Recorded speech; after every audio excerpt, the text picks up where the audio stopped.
Baik, assalamualaikum warahmatullahi wabarakatuh. Di sini saya akan melakukan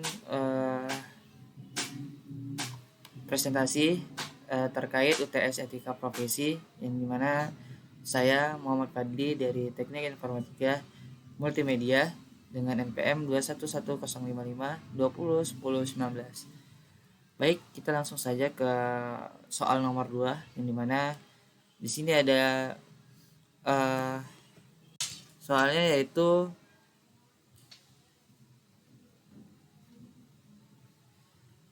profesi apakah yang paling kamu minati sehubung dengan bidang akademik. Nah, yang dimana saya di sini menjadi desain grafis dengan bagaimana langkah-langkah Anda untuk dapat memiliki minimal satu sertifikat tersebut. Nah, jadi sini saya akan menjelaskan bagaimana menjadi desain grafis dengan langkah-langkah menuju mendapatkan sertifikat profesional itu. Di sini yang pertama yaitu menjadi desain grafis merupakan langkah penting dalam dunia kreatif. Sertifikasi profesional dapat meningkatkan kredibilitas dan peluang karir Anda dalam presentasi ini. Kita akan membahas langkah-langkah untuk mencapai sertifikat tersebut. Nah, di sini sangat penting ya sertifikasinya untuk kredibilitas dan peluang karir dalam desain grafis. Lalu pahami peran desain grafis. Nah, ini sangat penting ya, kita harus paham dulu kita basicnya di desain grafis mana, lebih kasual atau lebih modern, dimana Anda bertanggung jawab untuk menciptakan visual yang menarik dan komunikatif. Memahami tugas dan tanggung jawab Anda adalah langkah pertama menuju sukses. Nah, tanggung jawab dan tugas, job desk-nya itu harus tahu dulu. Lalu kita lanjut ke pelajari dasar-dasar desain. Ini sangat penting, yang dimana kita harus menguasai prinsip desain seperti komposisi, warna, dan tipografi adalah kunci. Pelajari alat dan software desain yang umum digunakan dalam industri untuk meningkatkan kemampuan Anda. Ini sangat amat dasar, yang dimana ini hal basic yang harus seorang desainer punya, desain grafis punya, maaf sebelumnya. Lanjut ke kembangkan portofolio, yang dimana portofolio adalah alat pemasaran utama bagi desainer. Kumpulan hasil karya terbaik Anda dan tunjukkan beragam kemampuan serta gaya desain yang unik. Ini portofolio ini lebih ke arah kita punya prestasi apa aja, ikut lomba apa aja, lalu kita punya kemampuan di mana aja yang udah kita tonjolkan, kita apresiasikan, kita upgrade segala macam menjadi soft skill yang bisa ditunjukin ke portofolio. Lanjut, dimana ikuti kursus desain ya, jika kita masih pemula atau kayak kita masih ragu dengan individual kita tuh bisa ikutin kursus desain, yang dimana kalau otodidak kita masih kurang, kita bisa ikut kursus, yang dimana mengambil kursus atau pelatihan dapat membangun Anda memahami teknik dan strategi terbaru dalam desain grafis.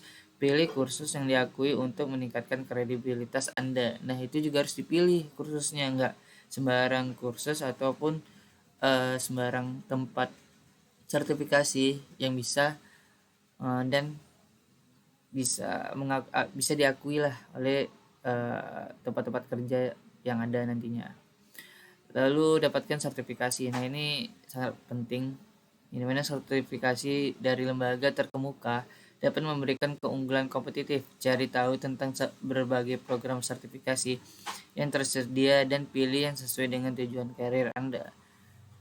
Balik lagi, cari yang keunggulan kompetitif dan udah diakui oleh dunia kerja. Lalu bangun jaringan profesional. Ini minimal kita punya relasi antara organisasi mungkin atau dari teman ke teman. Networking dengan profesional lain dalam bidang desain grafis dapat membuka peluang kerja baru. Hadiri event, seminar, dan bergabung dengan komunitas untuk memperluas jaringan Anda.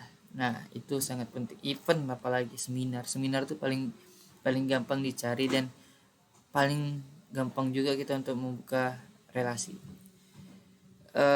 Praktikkan semua yang telah Anda pelajari dengan mengerjakan proyek nyata. Ini akan membantu Anda memahami tantangan dan solusi dalam desain grafis. terapkan pengetahuannya teman-teman. Jadi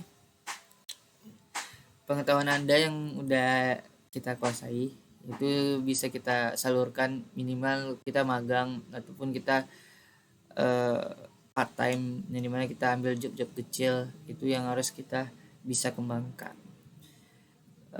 Lalu terus belajar dan berkembang ini sangat penting ya, karena setelah terapan pengetahuan kita juga harus bisa yang dimana terus berkembang, gak hanya stuck di situ aja, karena perkembangan desain grafis itu di dunia kerja dan di media juga itu sangat amat cepat banget perupdateannya, perkembangannya. Jadi kita harus selalu belajar dengan tools-tools baru, dengan update-update baru, entah itu aplikasinya, entah itu ide kreatif dan lain-lain, itu wajib kita pelajari terus dan berkembang. Lalu siapkan ujian sertifikasi ini kita harus pelajari setelah kita mungkin tadi ngeles ya kursus. Jadi kita siapkan juga ujian sertifikasi, yang dimana persiapan diri Anda untuk ujian sertifikasi dengan studi dan latihan yang cukup. Gunakan sumber daya yang tersedia untuk memastikan Anda siap menghadapi tantangan. Lalu mendapati sertifikat. Selalu setelah lulus ujian Anda akan menerima sertifikat yang Anda menandakan kalian Anda ini adalah langkah penting dalam perjalanan karir Anda sebagai desain grafis profesional. Nah, kesimpulan dari semuanya itu menjadi desain grafis yang bersertifikat memerlukan dedikasi dan komitmen. Dengan mengikuti langkah-langkah ini, Anda akan meningkatkan peluang karir dan membangun reputasi yang solid dalam industri desain. Amin ya robbal alamin. Baik, mungkin itu aja yang bisa saya sampaikan di soal nomor 2 ini dalam profesi kita untuk mencari sertifikat dengan langkah-langkah yang ada. Oke, mungkin itu aja. Wassalamualaikum warahmatullahi wabarakatuh.